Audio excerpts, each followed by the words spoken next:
उस समय आत्मा जो ब्रह्म से बनी थी वो भी गर्मी वाली थी, तो उस समय जो भी लोग इच्छा करते थे ना वो हो जाता था। मगर धीरे धीरे ये आत्मा जब ऊर्जाहीन होती चली गई, गर्मीहीन होती चली गई, टेम्परेचरहीन होती चली गई, शक्ति क्षीण होती चली गई, तो अब इस सृष्टि का मैथुन सृष्टि चालू हो गई। उसके बाद जो लोग बनते गए, कम गर्मी होने के कारण, कम ऊर्जा होने के कारण मैथुन सृष्टि हो गई। और आज आप जो बोलते वो नहीं होता, मैथुन सृष्टि से आपको सृष्टि आगे बढ़ानी पड़ती है। तो सज्जनों, सदगुरु कह रहे हैं कि ब्रह्म से ब्रह्म अखंडित से आद्या हुई, आद्या से ब्रह्मा विष्णु महेश हुई, और ब्रह्मा विष्णु महेश से अनेक स्त्री पुरुष हुए, सिद्ध साधक सन्यासी, प्रगटे पावनी पवन और छाया, सब कुछ बन गया और सृष्टि का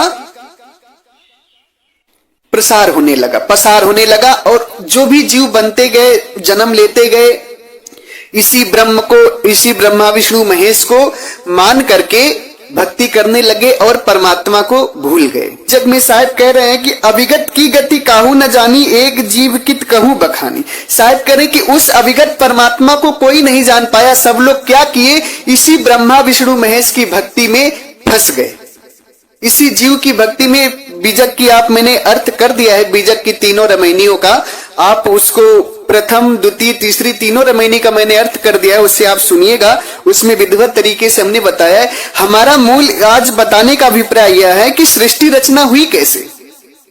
अब देखिए सज्जनों, ब्रह्म से आद्या जन्म ली, आद्या से ब्रह्मा विष्णु महेश हुए, ब्रह्मा विष्णु महेश से अनेक स्त्री पुरुष हुए संकल्पित। उसके बाद ऊर्जा कम होने के बाद ये लोग मैथुन सृष्टि होने लगी। मैथुन सृष्टि मतलब विषय करके, भोग करके, स्त्री पुरुष का संबंध बना के फिर पैदा होने लगी। अब देखिए सज्जनों, कुछ लोग कहते हैं सृष्टि रचना के विषय में कि परमात्मा के देश से अनंत आत्मा भटकी। नहीं सज्जनों, अनंत आत्मा नहीं भटकी, ऐसा बात आप कभी भी मत सोचिएगा। परमात्मा के देश से अनंत आत्मा नहीं भटकी, केवल एक आत्मा ही है, और उस एक आत्मा से ये सारी अनंत आत्माएं हुई हैं। सदगुरु इस वाणी में कह रहे हैं कि एक ते अनंत भय, अनंत एक ते आही, परिचय भया जब एक से, अनंत एक ही माई समाही। सज्जनों, सदगुरु कह रहे हैं कि एक से ही अनंत हुए, एक ब्रह्म से ही ये सारी आत्माएं हम सब बने हैं। हम सब ब्रह्म से ही बने, एक से अनंत भय, अनंत एक से आही, परिचय भया जब एक से, अनंत एक ही माही समाई। जब इस एक परमात्मा से हमारा, जो एक परमात्मा से जो ब्रह्म भी बना है, उस परमात्मा से जब हमारा परिचय हो जाएगा तो हम सब इस दुख से मुक्त हो जाएंगे। सज्जनों, ये जो आज साधु महात्मा कहते हैं ना कि परमात्मा के देश से अनंत आत्माओं की सूरत भटकी, नहीं, अनंत आत्माओं की सूरत नहीं भटकी है। केवल एक आत्मा, एक से अनंत भव, अनंत एक से आही, केवल एक आत्मा लग हुई है ब्रह्म, उसी ने सृष्टि बनाई है।